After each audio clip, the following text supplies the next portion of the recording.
So the most important thing to know about Passamaquoddy words is that they're built up of little meaningful parts. So we'll take as an example the word kasi guensu.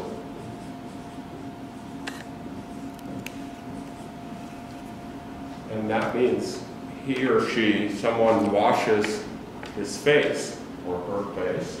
And it's made up, it's one word, but it incorporates all those different meanings in the word of washing and a face and doing it to yourself and telling you that it's one person who's doing it. So the parts are gus, ique, n, s, and u. Those are all 5 of those are parts of this word. And this part means gus is a part that's found at the beginning of words, and it means to wash. So, and we'll look at other words that begin that way. Ique is a part of the word that means face.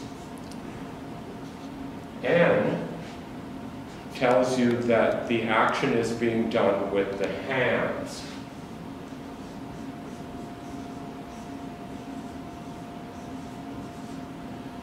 And the S tells you that you're doing it to yourself.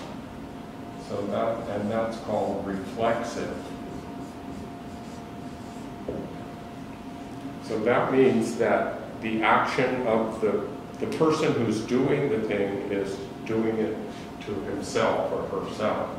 And the U tells us that it's third person singular. It's he or she who's doing it. And if it was more than one person doing it, if it was 2 people doing it, we would say kasi guensumuk. Or if you're doing it, Gil, kasi guents.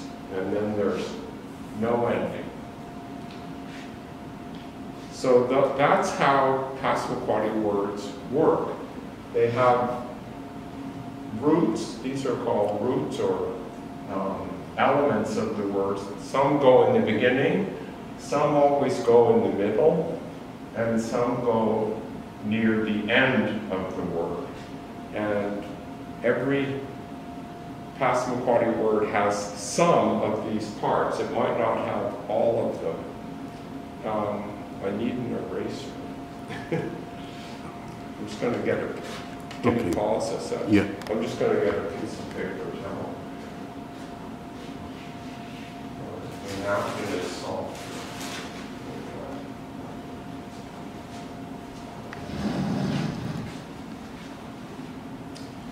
okay. So we have the word gusiguensu, means washing face. If I want to say I wash my face, there's no ending for that, but I have to put an N at the beginning that means I wash my face. So this means I or me, or it can also mean we, nilun, me and other people. So if I want to wash something else, I can go wash my hands.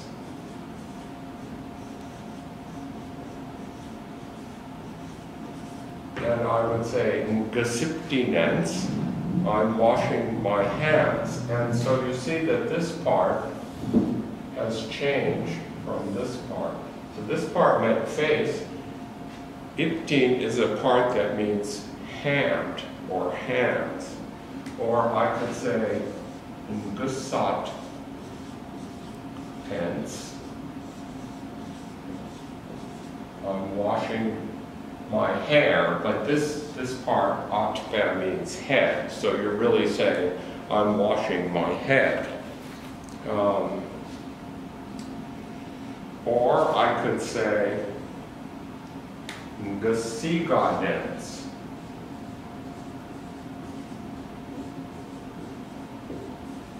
I'm washing my feet. Or you could just make up any kind of word that somebody might never have said before.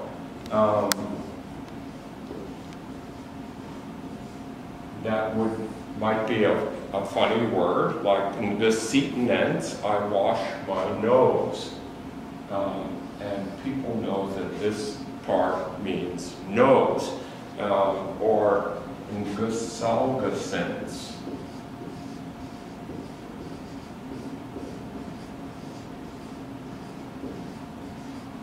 And algaset tells you that I'm washing my ears. Sometimes the parts will change a little bit. If I want to wash my mouth, I'd have to say gus tun ends. So this tun is the part that means mouth, and the gus gets contracted a little bit, and there's only one S. These, you hear both S's, and gus sequence, and gus sixtinens, and gus softpens, and gus sigadens, and gus seatonens, and gus salgasens. But this one you only hear one S, and gus tunens. So that's just a good example of how Passamaquoddy puts words together.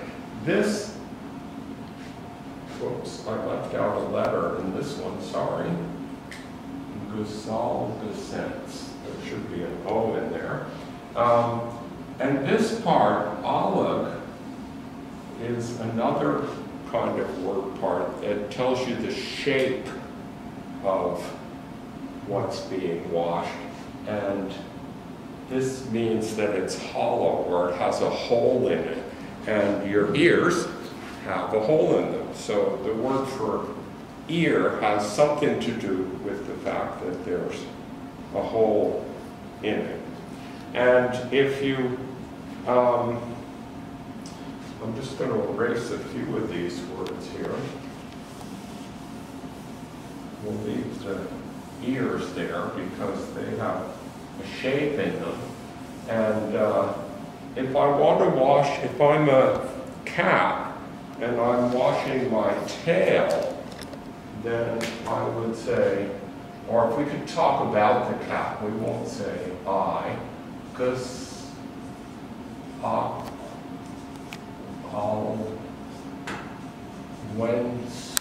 the cat is washing her tail. So this part, alue, tells you that we're talking about a tail. But this part, tells you that it's stick-like in shape. It's something that's long and rigid. It's like a stick or a pole or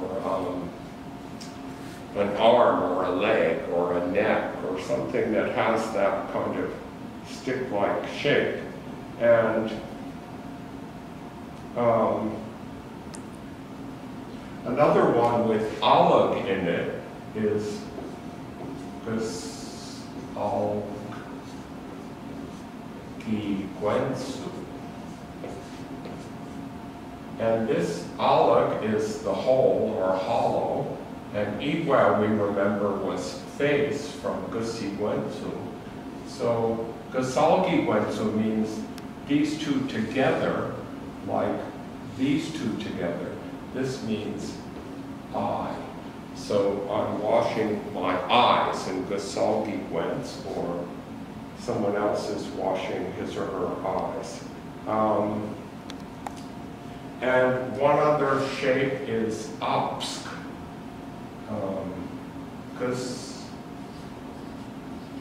Obsk.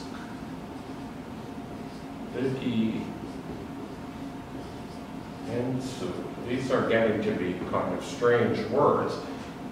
Obsk is a shape that means that it's round in shape, like a stone or a potato or somebody's big belly. And that's what this word means, that he or she is washing the belly.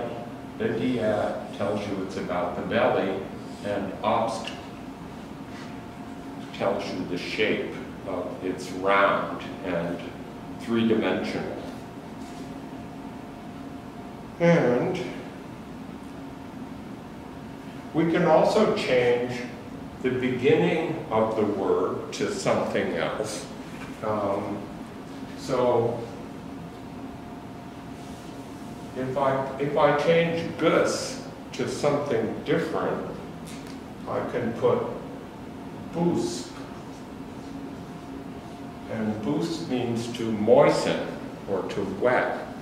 So boost balgi guenzu would mean something like he moistens his eyes, or maybe puts eye drops in them or something like that.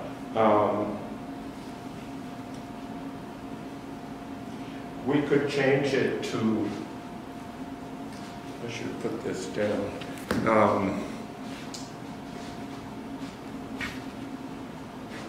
Let's just look at some other things that we can do with these words of doing something to yourself.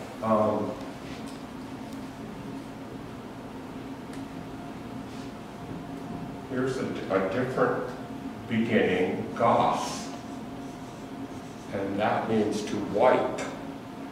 So we can say gos,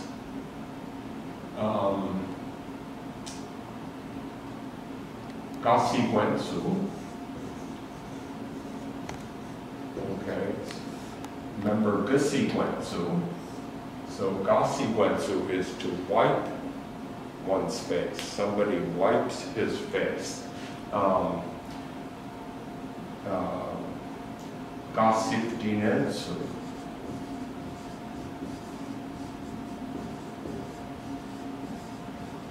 He wipes his hands. And there's a word for napkin that I forget now that's based on that wiping action. So those are basic parts of Passamaquoddy words. Something at the beginning that tells you something, something in the middle, and other ones that go at the end. And they can tell you just about anything that you want to say about something can be put into a single word in this way. Notice that the hands, the eyes, the face, the ears, the feet are all part of this verb. They're not stated as separate words. But not everything is about body parts, obviously. So let's just look at a few other words. And we can just take a simple word like medatihiga,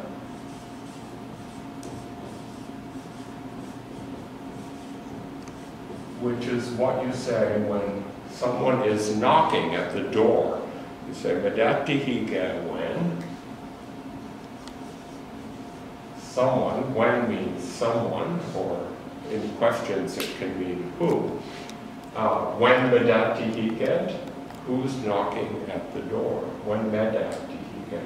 So this word also is it's a word that means to knock at the door, but literally, this part, medah, I'm going to use color here. Medah means that something can be heard, but it can't be seen. This part, tihig, including the H at the beginning, means to hit or strike or knock, or we'll just put hit there. Heard, but not seen. And the at the end tells you that it's third person singular. So that's another kind of word combination.